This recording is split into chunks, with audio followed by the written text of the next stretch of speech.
हाँ जी दोस्तों, नमस्कार। वीएस टेक्निकल क्लासेज के यूट्यूब चैनल में आपका स्वागत है। आज की इस वीडियो में अपन जो चर्चा करने वाले हैं वो टॉपिक है अपन का इकाई ध्रुव। विद्युत चुंबकीय परिभाषाएं चल रही हैं जिनमें अपन ने चुंबकीय परिपथ रिलेक्टेंस को अपन ने पढ़ लिया है। एमएमएफ मैग्नेटिक मोटिव फोर्स चुंबकीय भाग बल क्या होता है इसके बारे में अपन चर्चा कर चुके हैं। अब अपन जो चर्चा कर रहे हैं वो है अपन का इकाई ध्रुव। तो इकाई ध्रुव को ही अपन बोलते हैं यूनिट पोल। तो इकाई ध्रुव क्या होता है? अपने पास में चुंबक होता है, प्रत्येक चुंबक में दो ध्रुव होते हैं। प्रत्येक चुंबक में कितने ध्रुव होते हैं? दो, जिनको अपन बोलते हैं एन और एस। एक ध्रुव को अपन एन और दूसरे को एस। लेकिन इकाई ध्रुव क्या होता है? इकाई ध्रुव क्या होता है तो उसकी जो परिभाषा है वो क्या बनेगी? तो अपने पास में दो चुंबक यदि अपन लें, दो चुंबक यदि अपन लेते हैं, ये अपने पास में दो चुंबक हैं। हर चुंबक में दो ध्रुव रहेंगे जिनमें से एक को अपन बोलेंगे एन और एक को अपन बोलेंगे एस। ये अपने पास में दूसरा ध्रुव हो गया, दूसरा चुंबक हो गया। इसके भी दो ध्रुव हैं, इसमें भी एक एन रहेगा और दूसरा एस रहेगा। अब यहाँ पर यदि अपन देखें तो दोनों जो ध्रुव लिए अपन ने चुंबक के वो समान लिए, इनको बोलते हैं अपन सजातीय ध्रुव या समान ध्रुव। अपन इस चीज़ को जानते हैं कि समान ध्रुवों के बीच या सजातीय ध्रुवों के बीच आकर्षण होता है या प्रतिकर्षण होता है। तो ये सजातीय ध्रुव हैं और सजातीय ध्रुवों के बीच में क्या रहता है? प्रतिकर्षण या रिपल्सन। तो इनको अपन चाहे समान ध्रुव बोलें या फिर सजातीय ध्रुव बोलें। तो समान ध्रुवों के बीच या सजातीय ध्रुवों के बीच, इनके बीच जो रहेगा वो क्या रहेगा? प्रतिकर्षण, या फिर इसको अपन बोलेंगे रिपल्सन। इसको अपन बोलेंगे रिपल्सन। यदि अपन को परिभाषा लिखनी है तो उससे पहले ये चीज़ अपन को समझ में आनी चाहिए या अपन को मालूम होना चाहिए कि दो समान ध्रुव हैं तो समान ध्रुवों के बीच आकर्षण होगा या प्रतिकर्षण होगा। तो अपने पास परिभाषा बनेगी कि यदि किसी चुंबक तो वो किसी चुंबक में एक चुंबक तो ये हो गया और एक ये हो गया। यदि किसी चुंबक के सजातीय ध्रुव, किसी चुंबक के सजातीय ध्रुव के द्वारा दूसरे चुंबक के सजातीय ध्रुव, तो किसी एक चुंबक के ध्रुव के द्वारा दूसरे चुंबक के सजातीय ध्रुव, तो एक चुंबक के दो ध्रुव हो गए अपने पास। तो किसी चुंबक के एक ध्रुव द्वारा, कोई सा भी एक ध्रुव ले लें, चाहे अपन एन ले लें या अपन एस ले लें, किसी चुंबक के एक ध्रुव द्वारा दूसरे चुंबक के सजातीय ध्रुव, सजातीय ध्रुव का मतलब है समान ध्रुव। तो किसी चुंबक के एक ध्रुव द्वारा या किसी ध्रुव के द्वारा दूसरे चुंबक के सजातीय ध्रुव पर 1 न्यूटन बल लगता है जब इनके बीच की दूरी 1 मीटर होती है। यह है इकाई ध्रुव की परिभाषा। तो अपने पास परिभाषा को एक बार वापस यही समझने की कोशिश करें। किसी चुंबक के किसी ध्रुव के द्वारा, या अपन बोले भाई किसी एक ध्रुव के द्वारा, तो किसी चुंबक के एक ध्रुव के द्वारा दूसरे चुंबक के सजातीय ध्रुव या समान ध्रुव पर, तो सजातीय या समान ध्रुव पर जो लगेगा वो बल कैसा होगा? प्रतिकर्षण बल होगा। तो किसी एक चुंबक के ध्रुव द्वारा दूसरे चुंबक के सजातीय ध्रुव पर 1 न्यूटन बल लगाया जाए। अब 1 न्यूटन बल लगना चाहिए। बल कितना लगना चाहिए? 1 न्यूटन। अपने पास 1 न्यूटन का, अब ये जो बल लगेगा ये बल कैसा होगा? आकर्षण बल होगा या प्रतिकर्षण बल होगा? तो समान ध्रुव हैं भाई, 1 न्यूटन का बल तो लगना चाहिए, लेकिन वो बल आकर्षण बल होगा या प्रतिकर्षण बल होगा? तो अपने पास में 1 न्यूटन का बल तो लगना चाहिए, लेकिन वो बल किस टाइप का होगा ये भी होना चाहिए भाई, वो एक दूसरे को आकर्षित कर रहे हैं या फिर एक दूसरे को प्रतिकर्षित कर रहे हैं। तो समान ध्रुव है तो सिंपल सी बात है, अपना प्रतिकर्षण बल लगेगा। अब अपने पास परिभाषा यहाँ तक पहुँच चुकी है भाई, किसी चुंबक के एक ध्रुव या किसी ध्रुव के द्वारा, किसी चुंबक के, तो अपन ने ये मान लिया वो चुंबक, इसका अपन ने कोई भी एक ध्रुव ले लिया, मान लिया एस है। किसी चुंबक के एक ध्रुव के द्वारा दूसरे चुंबक के सजातीय ध्रुव, दूसरे चुंबक के सजातीय ध्रुव पर 1 न्यूटन का बल लगता है जब इनके बीच की जो दूरी है, इनके बीच की ये जो दूरी है, ये दूरी कितनी होनी चाहिए?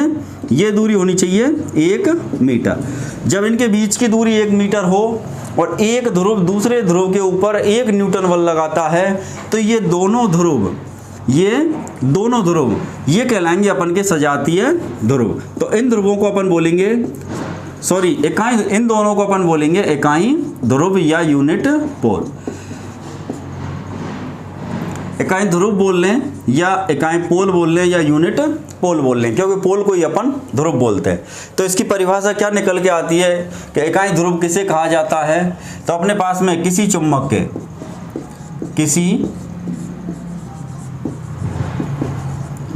के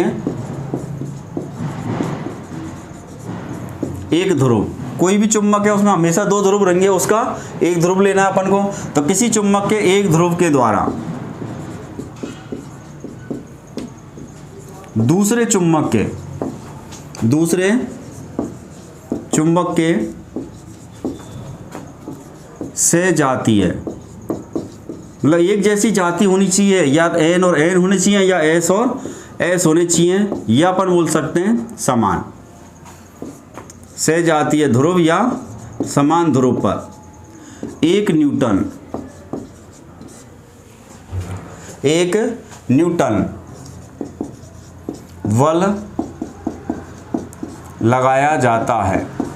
दूसरे ध्रुव पर 1 न्यूटन बल से पहले अपन और जोड़ लेते हैं यहाँ पे कि भाई प्रतिकर्षण बल रहेगा, क्योंकि समान ध्रुव है और समान ध्रुवों के बीच प्रतिकर्षण होता है। तो सजातीय ध्रुव पर 1 न्यूटन प्रतिकर्षण बल लगाया जाए, 1 न्यूटन प्रतिकर्षण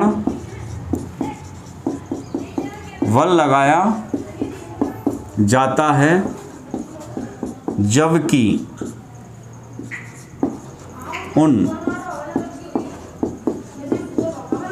सजातीय ध्रुवों के बीच की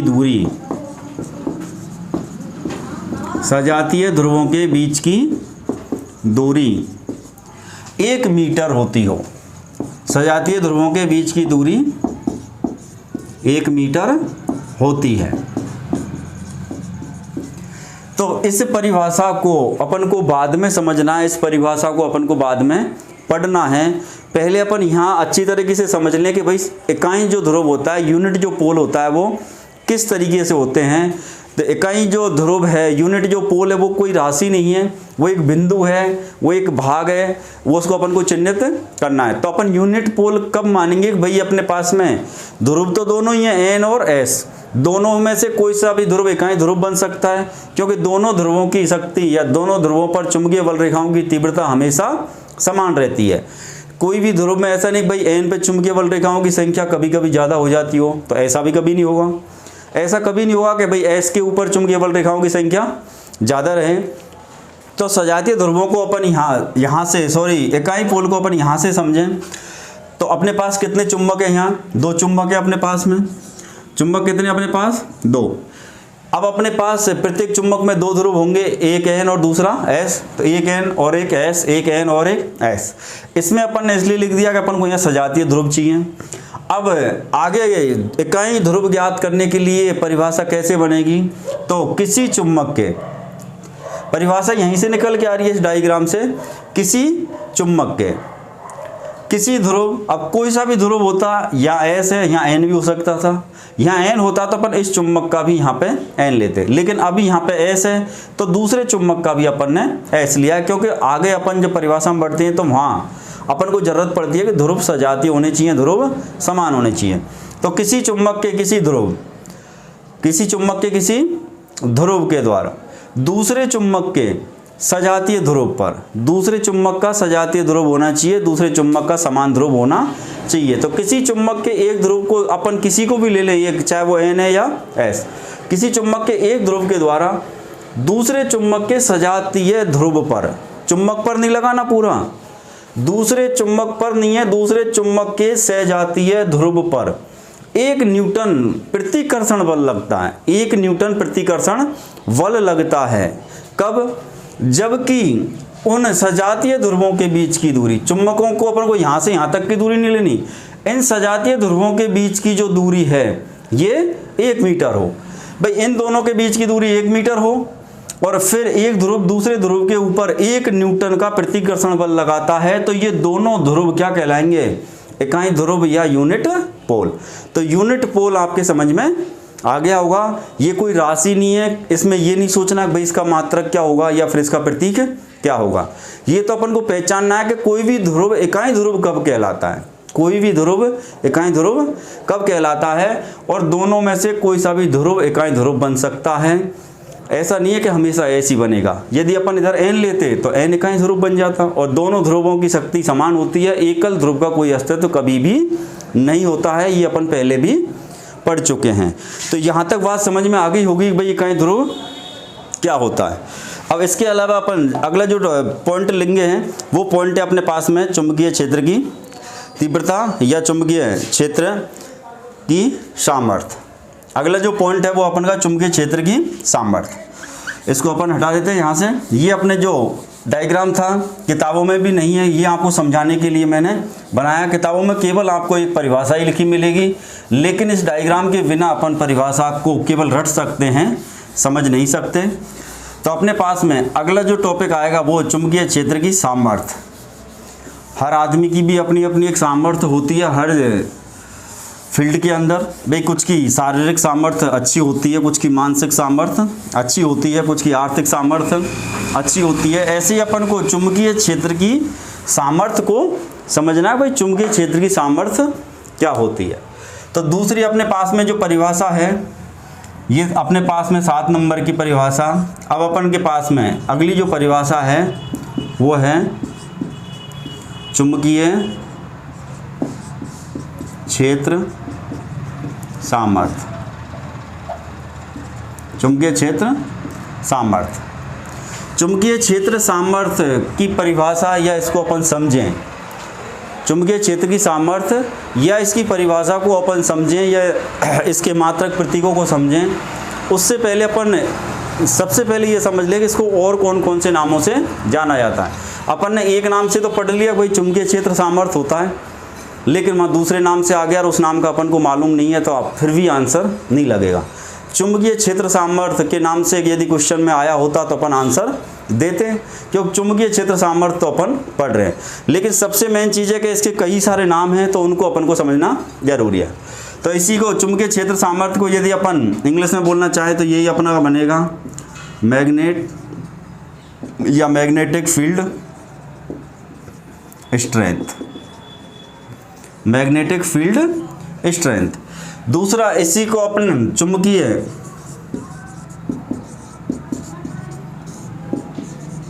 क्षेत्र तीव्रता के नाम से भी जानते हैं, जिसको अपन इंग्लिश में बोलेंगे मैग्नेटिक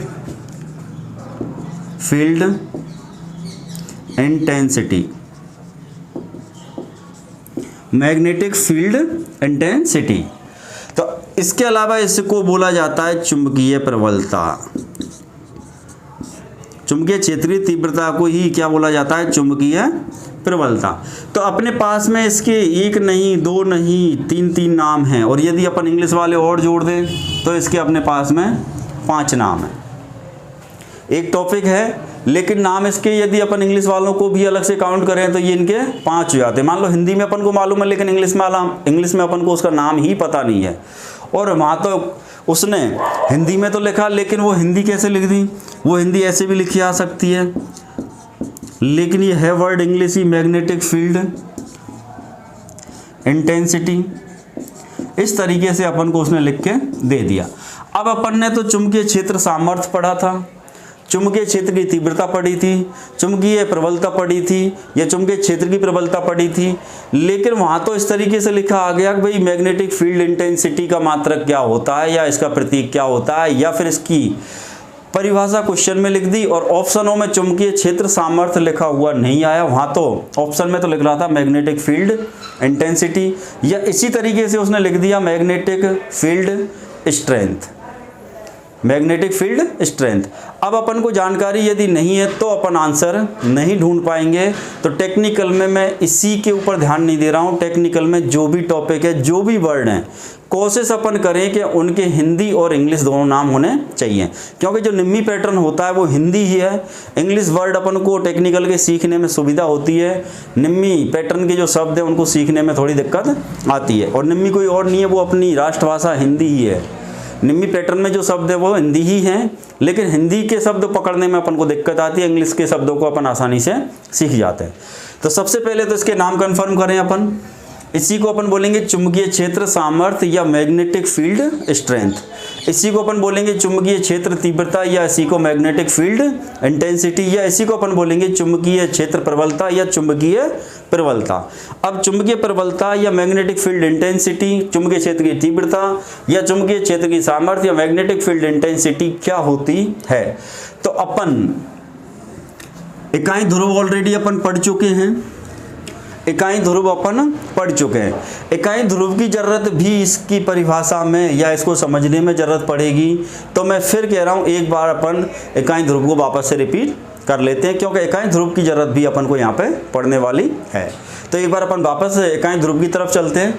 किसी चुंबक के एक ध्रुव के द्वारा, कोई भी चुंबक ले लो, हमेशा दो ध्रुव रहेंगे, उसके एक ध्रुव के द्वारा, दो में से एक ध्रुव, तो किसी चुंबक के एक ध्रुव के द्वारा दूसरे चुंबक के सजातीय ध्रुव, सजातीय मतलब समान ध्रुव पर, चुंबक तो वो दूसरा है लेकिन उसका ध्रुव समान होना चाहिए, मतलब पहले वाले चुंबक का S लिया है तो दूसरे वाले चुंबक का भी S, पहले वाले चुंबक का N लिया है तो दूसरे वाले चुंबक का भी N। तो किसी चुंबक के एक ध्रुव के द्वारा दूसरे चुंबक के सजातीय समान ध्रुव पर 1 न्यूटन प्रतिकर्षण बल लगाया जाता है, जबकि उन दोनों सजातीय ध्रुवों के बीच की दूरी 1 मीटर रहती है। तो वो दोनों पोल, दोनों चुंबकों के दोनों पोल ही इकाई ध्रुव कहलाएंगे। अब चुंबकीय क्षेत्र की तीव्रता या चुंबकीय क्षेत्र सामर्थ्य क्या होती है। तो किसी चुंबकीय क्षेत्र में, कोई भी चुंबकीय क्षेत्र अपन ले लें, किसी चुंबकीय क्षेत्र में किसी बिंदु पर, किसी चुंबकीय क्षेत्र में किसी बिंदु पर रखे इकाई ध्रुव, आ गया अपना शब्द इकाई ध्रुव, या फिर इकाई ध्रुव को ही अपन बोलते हैं यूनिट पोल। इकाई ध्रुव को ही अपन यूनिट पोल। तो किसी चुंबकीय क्षेत्र में, कोई भी चुंबकीय क्षेत्र है, उसके किसी भी बिंदु पर रखे इकाई ध्रुव पर लगने वाला, इकाई ध्रुव पर लगने वाला चुंबकीय बल, या इसी को अपन बोलेंगे मैग्नेटिक फोर्स, चुंबकीय बल या मैग्नेटिक फोर्स।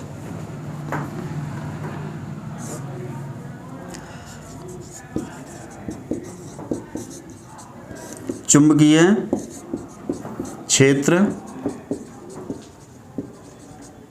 सामर्थ्य या चुंबकीय क्षेत्र तीव्रता या चुंबकीय क्षेत्र प्रबलता।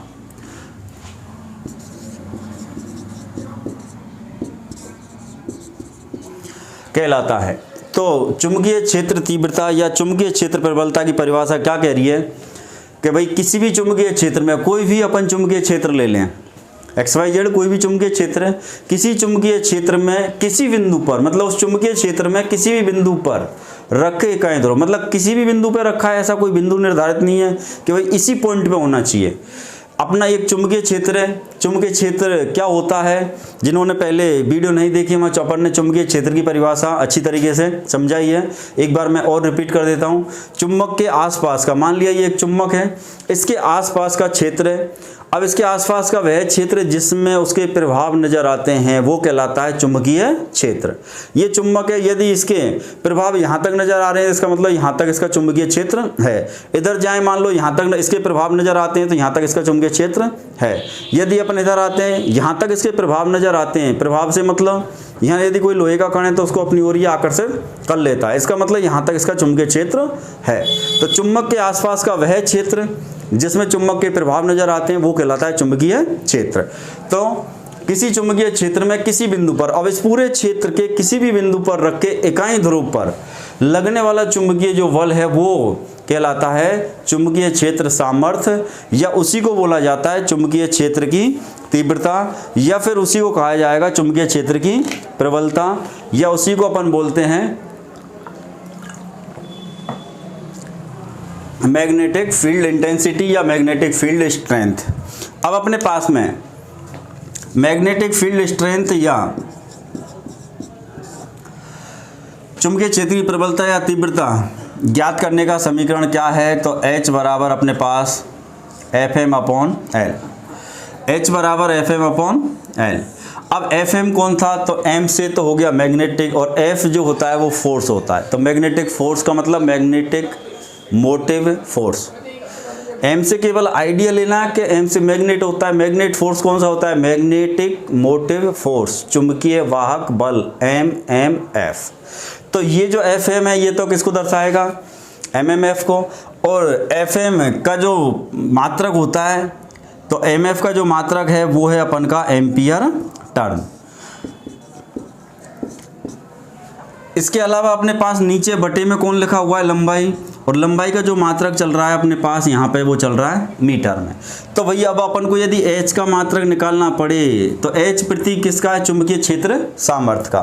तो H जो दिखाएगा ये किसको दिखाएगा? यहाँ पे H दिखाता है भैया चुंबकीय क्षेत्र सामर्थ्य। तो चुंबकीय क्षेत्र सामर्थ्य को कौन दिखा रहा है?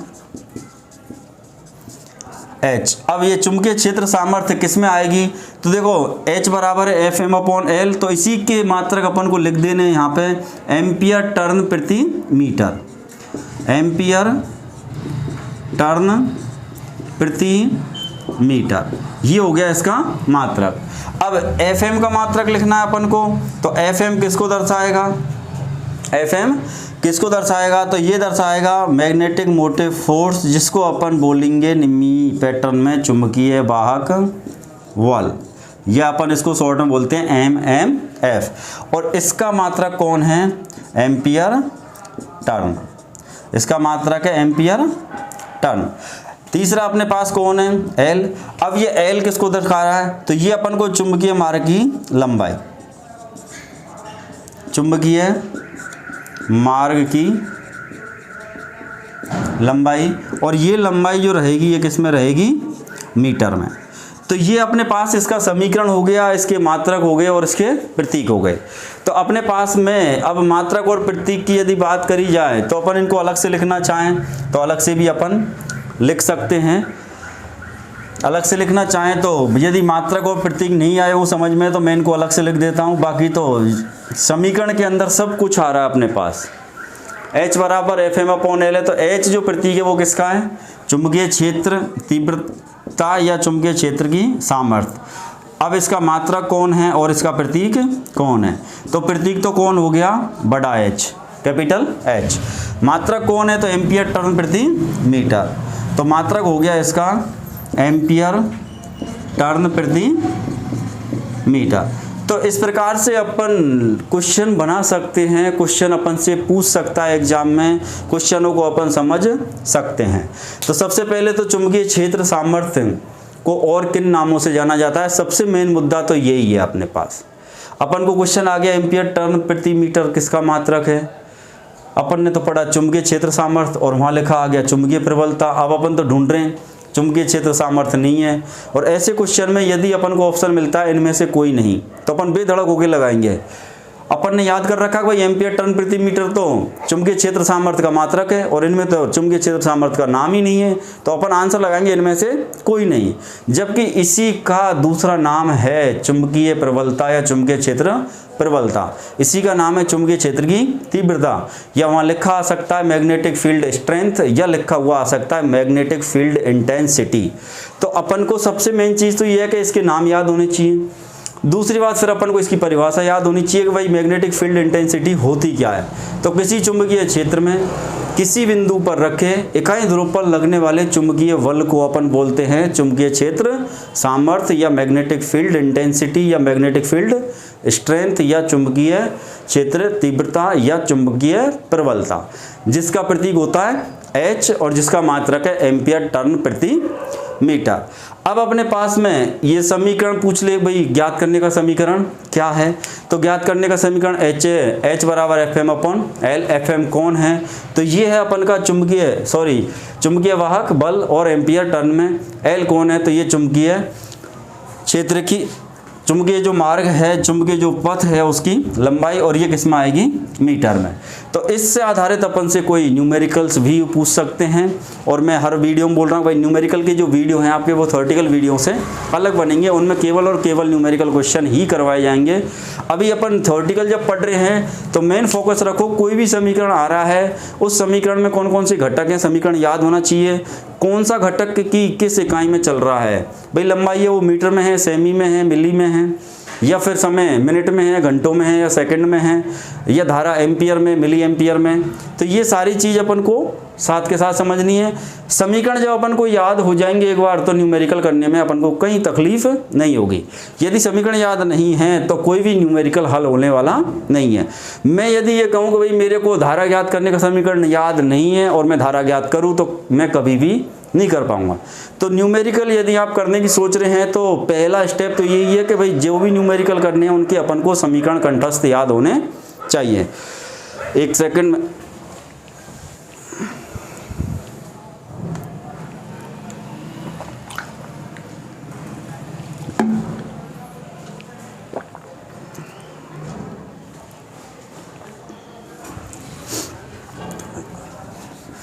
चलो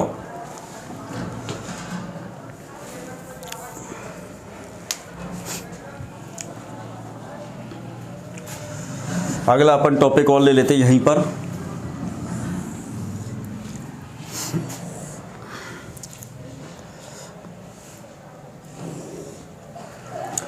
अगला टॉपिक अपने पास है चुंबकन तीव्रता।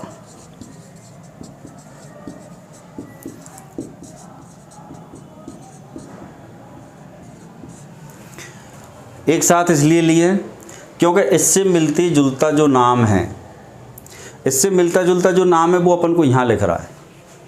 यहाँ अपन ने लिखा है चुंबकन तीव्रता, यहाँ अपन ने लिखा है चुंबकीय क्षेत्र तीव्रता। यहाँ एक शब्द अलग से जुड़ रहा है, मैग्नेटिक फील्ड है यहाँ पे। ये चुंबकन क्या है, तीव्रता, ये चुंबकन तीव्रता।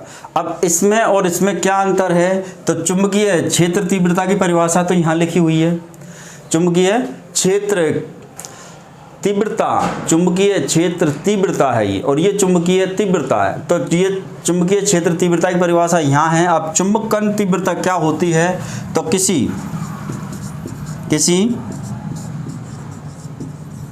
चुंबक के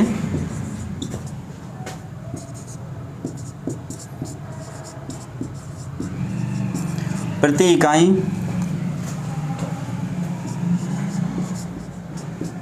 क्षेत्र में, प्रति इकाई क्षेत्र में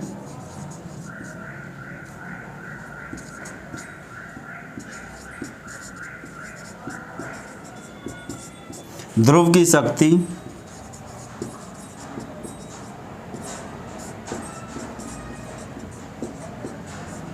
चुंबकन तीव्रता कहलाती है। तो अपने पास में दोनों परिभाषाएं हैं, दोनों परिभाषाओं को अच्छे से पढ़ें, और दोनों परिभाषाओं में कुछ अंतर है या नाम में कुछ अंतर है। ये दो परिभाषाएं नाम मिलते जुलते हैं इनके, और इन दोनों को एक बार गौर से देखो कि भाई इन दोनों के बीच में कोई अंतर है या नहीं है।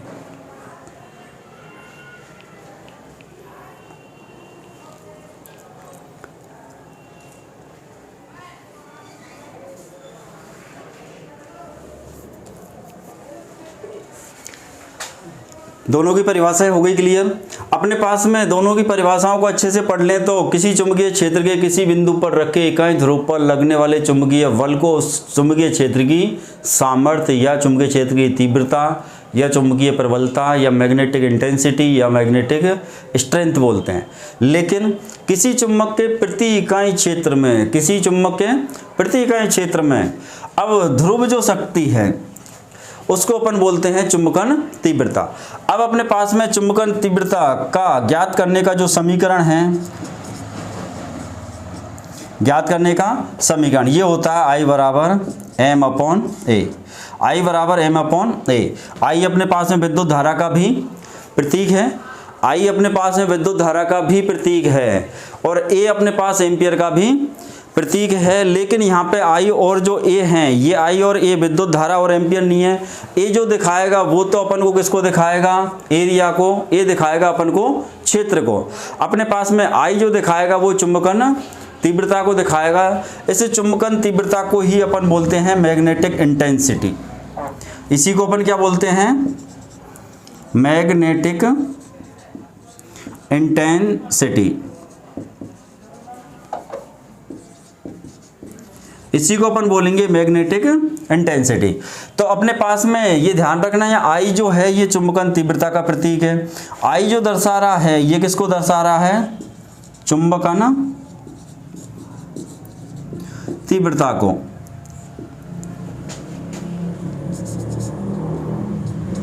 M जो दर्शाएगा ये ध्रुव की शक्ति को, ध्रुव शक्ति को दर्शाएगा M। और A जो दिखाएगा ये दिखाएगा अपन को चुंबकीय क्षेत्र, या अपन बोलेंगे प्रति इकाई क्षेत्र को, प्रति इकाई क्षेत्र। तो अब अपने पास में I बराबर ma किसका समीकरण हुआ? तो I बराबर ma समीकरण है चुंबकनशीलता का। तो चुंबकनशीलता की परिभाषा क्या बन रही है? तो किसी चुंबक के प्रति इकाई क्षेत्र में अपने पास ध्रुव की जो शक्ति आएगी उसको अपन बोलते हैं चुंबकन तीव्रता। अब चुंबकन तीव्रता में I बराबर ma। अब I जो दर्शा रहा है अपन को ये किसको दर्शा रहा है? तो I दर्शाएगा अपन को m अपॉन a। m है अपन की ध्रुव शक्ति, m है अपन की ध्रुव शक्ति और a है अपन का क्षेत्रफल। तो m ध्रुव जो शक्ति है इसको अपन किससे दिखाते हैं? वेबर से। और ए क्षेत्र अपने पास में जिसको अपन दिखाते हैं मीटर स्क्वायर, या इसको अपन बोलते हैं वर्ग मीटर। तो इन दोनों को यदि अपन देखें तो एम या ध्रुव शक्ति का मात्रक तो कौन हो गया? वेबर हो गया। ध्रुव शक्ति का मात्रक तो कौन हो गया? वेबर। और यदि अपन एरिया को देखें तो इसका मात्रक होता है मीटर स्क्वायर। और आई का जो बनेगा तो वेबर प्रति मीटर स्क्वायर बनेगा। तो वेबर प्रति मीटर स्क्वायर मात्रक किसका हो गया? चुंबकन तीव्रता का। चुंबकीय क्षेत्र की तीव्रता का नहीं है, ये ध्यान रखना। वहाँ है चुंबकीय क्षेत्र तीव्रता, यहाँ चुंबकन तीव्रता है। वहाँ मैग्नेटिक फील्ड है, यहाँ फील्ड नहीं है, चुंबकन तीव्रता है। तो ये अपने पास में परिभाषाएं ये हो चुकी है अपन की विद्युत चुंबकीय परिभाषाओं में 9वीं परिभाषा। तो अपने पास में यहाँ तक सारे टॉपिक अपने कंप्लीट हो चुके हैं। इसके अलावा इससे ही मिलता जुलता एक और टॉपिक है अपने पास में जिसको अपन बोलते हैं चुंबकशीलता, या म्यू से उसको अपन दर्शाते हैं। तो अपने पास में चुंबकशीलता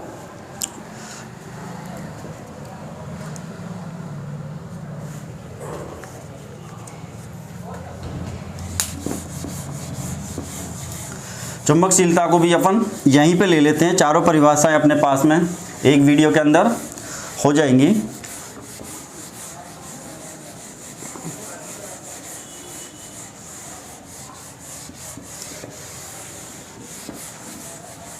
तो अपने पास में अब तक टोटल 9 परिभाषाएं हो चुकी हैं। और अब अपन लेते हैं यहाँ पे एक 10वीं परिभाषा जिसको अपन बोलते हैं चुंबकशीलता। चुंबकशीलता क्या है? तो ये चुंबकशीलता दो राशियों का क्या है? एक अनुपात है। चुंबकशीलता दो राशियों का अनुपात है। तो पहली पॉइंट तो अपन को यही समझ लेना चाहिए कि जब राशियों के अनुपात होते हैं तो वहाँ कोई मात्रक काम में नहीं आता है। तो इसका सबसे इम्पोर्टेंट बिंदु तो ये है कि चुंबकशीलता का कोई मात्रक नहीं होता है, इसका प्रतीक होता है म्यू। अब वो कौन कौन सी राशियों का प्रतीक है? तो चुंबकशीलता का यदि अपन इसको समीकरण से समझने की शुरुआत करें तो और सरल रहेगा। इसका जो समीकरण है वो होता है म्यू बराबर बी अपॉन एच। बी को अपन पढ़ चुके हैं, वी होता है चुंबकीय फ्लक्स घनत्व का प्रतीक। वी कौन है? चुंबकीय फ्लक्स घनत्व का प्रतीक। एच अपने पास में चुंबकीय सामर्थ्य। तो अब अपने पास में म्यू बराबर कौन हो गया? B upon H. एक अपने पास में इसकी दूसरी परिभाषा भी है। तो अपने पास में पहले अपन दोनों परिभाषाएं क्लियर कर देते हैं। मैं पहली परिभाषा यहाँ पे लिख देता हूँ। समान चुंबकीय बल हो, समान चुंबकीय वाहक बल है एवं समान लंबाई एवं चौड़ाई, बराबर लंबाई चौड़ाई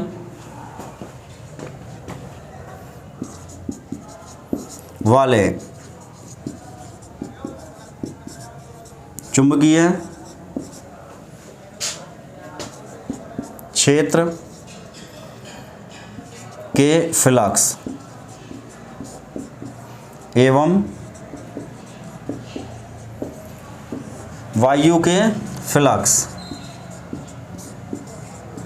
के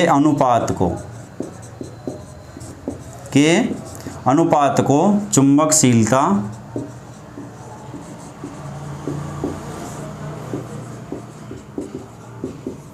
कहा जाता है। तो ये हुई अपने पास में परिभाषा। तो परिभाषा क्या कह रही है अपने पास में, तो समान चुंबक वाहक बल एवं समान लंबाई और समान चौड़ाई वाले चुंबकीय क्षेत्र के फ्लक्स को ले। एक तो अपन भाई अपने पास में दो चीज़ें हैं, या एक तो चुंबकीय क्षेत्र फ्लक्स है और एक वायु के फ्लक्स का है, लेकिन उन दोनों में चुंबकीय वाहक बल का मान समान होना चाहिए और उन दोनों के अंदर लंबाई चौड़ाई भी समान होनी चाहिए। मतलब जितना चुंबकीय क्षेत्र है, जितनी लंबाई चुंबकीय क्षेत्र की रहेगी उतनी ही लंबाई में अपन को कहाँ देखना है, वायु में। जितनी चौड़ाई चुंबकीय क्षेत्र की होगी उतनी ही चौड़ाई अपन को कहाँ देखनी है, वायु में। तो अपने पास चुंबकीय क्षेत्र, या फिर बोल सकते हैं भाई चुंबकीय कोई भी अपने पास पदार्थ है या कोई भी पदार्थ है, तो समान चुंबकीय वाहक बल और समान लंबाई चौड़ाई वाले चुंबकीय क्षेत्र या पदार्थ का फ्लक्स लें। एक तो अपन ये वाला फ्लक्स लें, दूसरा अपन फ्लक्स किसका लें, वायु का लें। वायु में कितना फ्लक्स बन रहा है, इन दोनों का जो अनुपात आता है उस अनुपात को कहा जाता है चुंबकशीलता, या इसी को बोला जाता है परमेएबिलिटी। इसी को अपन क्या बोलते हैं, परमेएबिलिटी। तो अपने पास में चुंबकशीलता क्या है, तो चुंबकशीलता है अपने पास में समान चुंबक वाहक बल एवं समान लंबाई और समान चौड़ाई। मतलब चुंबक वाहक बल का मान भी समान है और लंबाई चौड़ाई भी समान है। ऐसे पदार्थ का, ऐसे चुंबकीय क्षेत्र का या ऐसे चुंबकीय पदार्थ का फ्लक्स लें। एक तो अपन एक तो ऐसे पदार्थ का, अब अपन यहाँ एक डायग्राम से समझते हैं भाई अपने पास एक ये कोई भी चुंबकीय पदार्थ है, कोई भी अपने पास चुंबकीय पदार्थ है ये। अब इस पदार्थ को चुंबक बनाएंगे तो फ्लक्स भी बनेगा। भाई पदार्थ को चुंबक बनाएंगे तो चुंबकीय बल रेखाएं भी निकलेंगी। कुल चुंबकीय बल रेखाओं की संख्या को ही अपन फ्लक्स बोलते हैं। तो अपन ने एक चुंबकीय पदार्थ लिया, इसके ऊपर अपन ने चुंबकीय वाहक बल लगाया। भाई इस पदार्थ को चुंबक बनाना है तो चुंबकीय वाहक बल इसके ऊपर लगाना ही पड़ेगा। अब यहाँ पर ने चुंबकीय वाहक बल लगाया इसके ऊपर, और इसकी लंबाई देखी अपन ने और इसकी चौड़ाई देखी। अब अपन को इतनी ही लंबाई चौड़ाई रखनी है और इतना ही चुंबकीय वाहक बल रखना है, लेकिन वो फ्लक्स अपन को कहाँ बनाना है, वायु में बनाना है। अब सोचेंगे भाई वायु के अंदर चुंबक कैसे बनेगा या वायु में फ्लक्स कैसे बनेगा। यदि अपन कोई कॉइल लें, कोई भी अपन कॉइल लें और उसमें अपन कोर के रूप में किसी को नहीं लगाएं, तो कोर का जो काम करेगी यहाँ पे वो कौन करेगी, तो वो वायु ही काम करेगी। तो इसका मतलब जो फ्लक्स बनेगा वो वायु में ही बनेगा।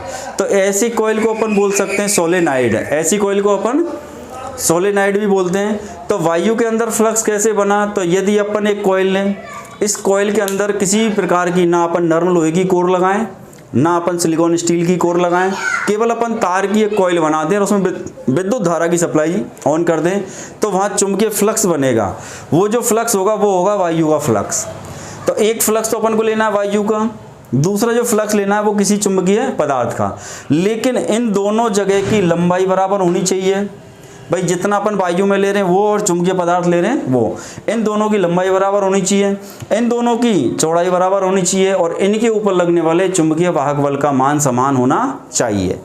उस समय पर अपन ने दोनों पे चुंबकीय वाहक बल का मान समान लगाया, दोनों की लंबाई समान ली है, दोनों की चौड़ाई भी समान ली है। उस समय पर इन दोनों जगह पर बनने वाले फ्लक्स के अनुपात को बोला जाता है चुंबकशीलता। उस जगह बनने वाले चुंबकीय फ्लक्स के जो अनुपात है उसको अपन क्या बोलेंगे, चुंबकशीलता। या फिर अपन म्यू बराबर B/H में बोल सकते हैं कि भाई चुंबकीय फ्लक्स घनत्व और चुंबकन बल, चुंबकीय फ्लक्स घनत्व और चुंबकन बल का जो अनुपात आएगा उसको अपन बोलते हैं चुंबकशीलता। तो अपन म्यू बराबर लिखते हैं B/H। तो अपने पास में चुंबकीय फ्लक्स घनत्व, चुंबकीय फ्लक्स घनत्व और V और H के अनुपात को अपन बोलते हैं चुंबकशीलता या परमीएबिलिटी। तो अपने पास में म्यू बराबर होता है B/H। तो दूसरी जो परिभाषा है वो अपने पास यहीं से एक भाई म्यू बराबर V/H होता है। अब यदि इसके मात्रक की बात करें तो इसका कोई मात्रक नहीं होता है। मात्रक यदि अपन बात करें चुंबकशीलता की तो इसका कोई मात्रक नहीं है। प्रतीक यदि अपन पूछें तो प्रतीक है इसका म्यू। तो अपने पास में इस चिन्ह को अपन पढ़ते हैं म्यू, आधा में और यू। तो अपने पास में ये चार परिभाषाएं यहाँ तक हो चुकी हैं। इकाई ध्रुव है या चुंबकीय क्षेत्र सामर्थ्य या चुंबकीय क्षेत्र तीव्रता या चुंबकीय प्रबलता। उसके अलावा अपने पास में एक चुंबकन तीव्रता। तो इन दोनों पॉइंटों को स्पेशली याद रखना, चुंबकन तीव्रता अलग है और चुंबकीय क्षेत्र की तीव्रता अलग है। और एक होगी अपनी परमीएबिलिटी चुंबकशीलता। चुंबकशीलता फ्लक्सों का, दो फ्लक्सों का अनुपात है, एक तो चुंबकीय पदार्थ का फ्लक्स और एक वायु का फ्लक्स। इन दोनों के फ्लक्स का अनुपात है और अनुपात होने की वजह से यहाँ पर कोई मात्रक नहीं है। लेकिन चुंबकशीलता का जो मात्रक है वो है अपन का म्यू। अब अपने पास में मुक्त आकाश की चुंबकशीलता अपन को यहाँ पे ये पॉइंट भी अपन लिख देते हैं थोड़ा सा, क्योंकि यहाँ से ये भी क्वेश्चन अपने आने की संभावना रहती है कि भाई मुक्त आकाश की चुंबकशीलता या अपन बोल सकते हैं वायु की चुंबकशीलता या अपन बोल सकते हैं निर्वात की चुंबकशीलता। ये तीनों के लिए एक ही बात याद रखनी है, मुक्त आकाश की चुंबकशीलता या वायु की चुंबकशीलता या फिर निर्वात की चुंबकशीलता, इसका जो मान रहता है ये हमेशा एक रहता है। मुक्त आकाश की चुंबकशीलता जिसको अपन दर्शाते हैं म्यू जीरो से, किससे दर्शाएंगे? इन तीनों को अपन किससे दर्शाते हैं? म्यू जीरो से। तो म्यू जीरो का मान हमेशा इकाई ही रहता है, ना ये कभी घटेगा ना कभी बढ़ेगा। ये कांस्टेंट वैल्यू है कि म्यू जीरो का मान हमेशा एक होता है। तो मुक्त आकाश या वायु या निर्वात की चुंबकशीलता का मान हमेशा एक होता है। तो दोस्तों इस वीडियो के अंदर इतना ही बहुत, और लगातार अपनी वीडियो के जो सीरीज चल रही है परिभाषाओं की लगातार चल रही है। इन परिभाषाओं वाली वीडियो को पूरा क्रम से देखें तो अपन को आगे की बात समझ में आएगी, नहीं तो यदि अपन को पीछे का पता नहीं है तो आगे की बात समझ में नहीं आएगी। जैसे मैं अभी उदाहरण देता हूँ, यहाँ पे अपने पास में अपने पास में चुंबकीय क्षेत्र सामर्थ्य में, चुंबकीय क्षेत्र सामर्थ्य में अपने पास में यहाँ पर ने लिखा था H बराबर Fm/L। अब अपने पास में कई जगह अपन को यहाँ समीकरण दूसरा भी मिलेगा। तो Fm अपन पहले पढ़ चुके हैं, और Fm बराबर होता है N/I। तो कई बार अपन को Fm नहीं देगा, वो Fm की जगह क्या लिख देगा? I। तो अपन यहाँ लिखेंगे फिर H बराबर Ni/L। अब Ni कौन है अपने लिए? तो Ni है एम्पियर टर्न। किसी कॉइल में कितने टर्नों की संख्या है और उसमें कितने मान की धारा है, जो MMF का मात्रक है एम्पियर टर्न। और FM मैग्नेटिक मोटिव फोर्स बराबर होता है Ni।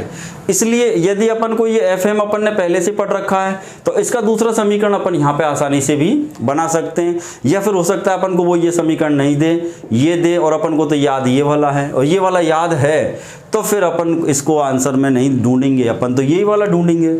लेकिन यदि अपन को ये पता है FM बराबर Ni होता है तो अपन समझ जाएंगे भाई L तो है लेकिन FM की जगह Ni आ गया। तो ऐसी छोटी छोटी बातें हर वीडियो के अंदर हम बताते भी रहते हैं, आपको भी ध्यान रखनी है और लगातार वीडियो देखते रहें। वीडियो यदि आपको अच्छी लग रही है तो लाइक शेयर मारते रहें। तब तक के लिए नमस्कार।